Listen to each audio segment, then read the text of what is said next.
Here's all I'm going to say about this. I don't know how this flaw went unnoticed, but the bottom line is we've noticed it now, and the NCAA has got to do something about it.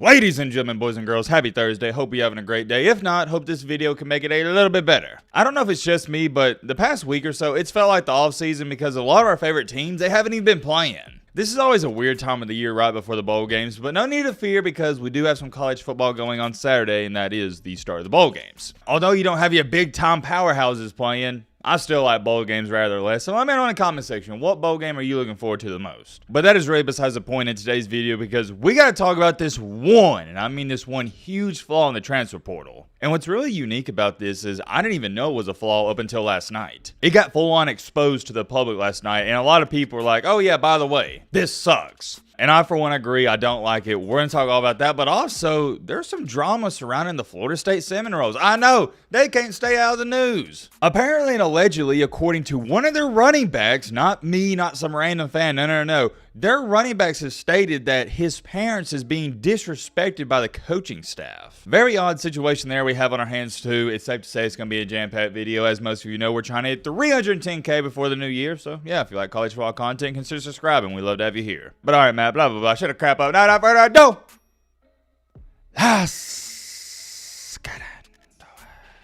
All right, first things first, hope you guys don't mind too much. We're going to read off some of the comments from this video right here where I was talking about the big-time news for the SEC because, well, I said I'd do it. I asked you guys for your thoughts, and yeah, we're going to check out what some of you have had to say. Great. One of the first comments I see. As a Bama fan, I think most people want y'all in here, I guess referring to Texas and Oklahoma, and then at the end. See, you write a nice comment, and then you ruin it. Hashtag Matt be fat. Matt be fat. You know what? Let's just get a move on. All right, seems like I got a normal comment, not roast me. Texas fan here. We're happy to be joining the SEC and look forward to all their great future matchups, win or lose. And hey, I'm happy you are coming. As a Georgia fan, by the way, shout out to Dog Nation, I see us going 10-2, maybe 11-1. We'd be lucky to go 12-0. This schedule is definitely a lot harder than any other year, so I'm excited and worried, but I can tell these are going to be better and greater matchups. Yet again, this person is referring to their new schedule for next year. Whew, if y'all ain't seen Georgia's schedule, I'm not going to say it's the hardest in the country, but it's definitely harder than the past two seasons combined. Whoa, what is this? A nice and respectful comment. You see right here? This is what I'm talking about. What about this? I'm a UCLA fan, and this is my favorite show on YouTube at the moment. Thank you for the kind words. I drive to work listening to it almost every day. Man, hold on. I got to clap it up. I appreciate those kind words. That did not go unnoticed. Man, I wish I could see a smile on my face. That's nice, because normally we're just getting roasted in the comments. That made my week. Thank you for those kind of words. But one more comment, one more. Oklahoma definitely has much work to do, but to be the best, you have to beat the best. See you next season. Very excited to be heading to the SEC and vice versa. I'm ready for the Oklahoma and Texas fan base to come to the SEC because I love passionate fan bases. You know what? I'm feeling good. We'll go with one more. This caught my attention because I see Alabama and Knoxville at the beginning. I haven't even read the rest of it. I'm a diehard Alabama fan that lives in Knoxville, Tennessee. My sister lives in Birmingham, Alabama, and we go to as many Bama games as we can, but we always splurge on one home game and got really good seats. Or not got, but get really good seats. You get what I'm trying to say. This year was Tennessee. Next year, we picked Georgia and Tuscaloosa. Holy crap! This dude big ballin'. Here's a fun fact for you. The most expensive part about the Alabama-Georgia game isn't even going to be the tickets. It's going to be booking the hotel. Well, wait a minute. This guy might have got around that because he did say his sister lives in Birmingham. Oh, wait a minute. I didn't think about that. Okay, so it shouldn't be too bad because he just going to have to buy his tickets, but they're going to get you with that $50 parking. And then, dude, don't even get me started on the last time I went to a game and got a jumbo pretzel, dude. They're charging like $11 for a jumbo pretzel with 3 grains of salt. Like, here's my whole thing with this. I don't even mind you charging $10 for a jumbo pretzel because I get it. I expect that going into a basketball, football game, etc. But you have the nerve to only give me 3 grains of salt? Come on, man. That ruined my experience. As a matter of fact, that was the last football game I went to, and it was years ago. Don't even get me started on that. And then the pretzel was dry. And that's just a different story for a different day. If y'all want that story, you have to let me know in the comment section. Maybe we talk about it, maybe we don't. But anyways, we gotta get a move on to the main topic. I'm over here ranting about jumbo pretzels. Matt, lock in. Sorry. I feel like getting into this main topic first with the transfer portal, and then we'll talk about what's going on with Florida State after. So late last night, and we already talked a little bit about this. We didn't dive too deep into detail just because it was breaking news. and we didn't know too much information. But like I was saying last night, the big time news came out that Texas, their backup quarterback, Malik Murphy, he's entering the portal. This was a little bit shocking to me and some others because of the timing of it, not him leaving. We knew he'd probably enter the portal when the year was over. But that's the thing and why all of this is so weird, because Texas, they're in the CFP. The season's not over. And it's not like Malik Murphy is the third or fourth string quarterback. He is the backup. And to make matters even worse, and I'm not wishing injury upon anybody, but Quinn Ewers is slightly injury prone. But here's the catch to all of this. Here's what Malik Murphy stated last night. He told ESPN he would have preferred to stay through the season, but the timing did not allow it. Quote unquote, continuing along, it's nothing against Texas at all. I'm doing this purely for me and my future. In my eyes, I'll always be a Longhorn and a part of this great team. And even at the time when I saw that immediately, I was like, oh, okay, yeah, that sucks, but whatever. But then out of nowhere, it hit me. I was like, wait a minute, hold on. We got a serious problem on our hands. And I saw some other people talking about this on Twitter, and I full on agree. Why in the world is the transfer portal even opening before the season's over? It doesn't make any sense at all because, well, like I just said, the season isn't over. And it's not like they have to open it, because what's the difference from opening it in early December and let's say the end of January? Nothing. For example, what's a good one? Oh yeah, Riley Leonard. He just left Duke and transferred to Notre Dame.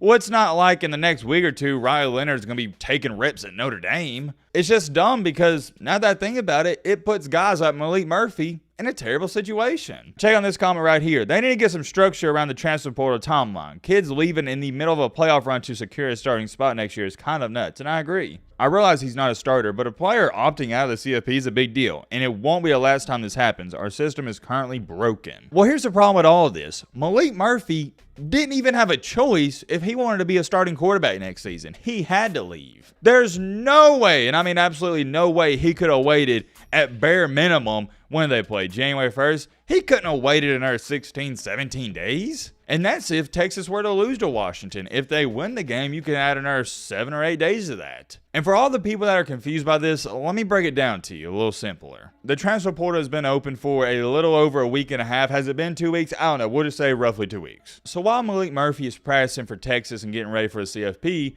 meanwhile, you got others that are quarterbacks who have not only just entered the portal, but they're taking official visits, and some of them have even committed and signed to teams. And what has happened the past couple of weeks is he's realized, dang, man, if I don't hurry up and enter the portal, I'm not going to have a starting job next year. All the spots are going to be taken up. It sucks because he wants to prepare for the playoff. He wants to win a national championship. He wants to be there for his team, but to benefit his own career as well, he's also got to look out for himself, because nobody wants to be the backup quarterback the rest of their life, and he wants to be a starter somewhere or at least have that opportunity. If Quinn Ewers comes back, no, he won't have that opportunity. And I'm sure this wasn't an easy decision for him and his family, but good gosh almighty, you can't just sit back and watch all these other people take your future job. It left him in a tough spot because I think it came down to this. He probably sat down with his family and was like, yeah, I don't have a choice. I got to enter the portal. Because think about it. You've had multiple quarterbacks. Riley Leonard, former quarterback for Duke. Who else? What's that one dude's name? Oh, yeah, Grayson McCall from Coastal Carolina. He just went to NC State. You got the other guy, Brock Vandergriff, Georgia's backup quarterback. He just went to Kentucky. That's just off the top of my head, and there's a couple others here and there. But my point is, he's probably looking at those guys going somewhere else, and he's like, dang, man, I probably could have went there if I would have entered the portal, or at least gave him a shot. And it's not just for Malik Murphy, but this applies to all of the college football playoff teams. Same thing for Alabama's backup quarterback. He goes by the name of Ty Simpson. Well, don't you think he's going to want to enter the portal? Because he's not going to be starting next year. Milroe's coming back. Here's all I'm going to say about this. I don't know how this flaw went unnoticed, but the bottom line is we've noticed it now, and the NCAA has got to do something about it. Because could you imagine, theoretically speaking, Quinn Ewers goes down and now they got to play with a third-string quarterback in Arch Manning? And could you imagine if Quinn Ewers goes down, how heartbroken Malik Murphy's going to be? Because you know what he's going to be thinking? Dang, man, if I didn't enter the portal, I could have been there for my team. I could have been playing. And I would hate for that to happen, and I'd be so pissed off with the NCAA because I'd be asking this question. Why in the world is a portal open before the CFP, or the college football playoff in other terms, is over with? It sucks that he had to just straight up abandon his team, but I'm sure they understand it, and in this life, you got to make hard decisions like that sometimes. I'm curious. Let me know your thoughts on that down below. But also, before we end off this video, we got some Florida State drama that I'm excited to get into. We're not really excited to get into, but it's intrigued me a lot. So last night, Rodney Hill tweeted this out. This is a Florida State freshman running back. Didn't play too much this year, so I don't expect many of you to know who he is. He stated, "I want to thank my coaches and FSU for bringing me in. Much love to all my teammates and to the strength staff and trainers that have worked with me while I've been here, but I'll be entering the transfer portal." His mom replied to it and said, "Proud of you, son," and check out his response. He responded, "God got us, Ma," 100 emoji. "One man's trash is another man's treasure."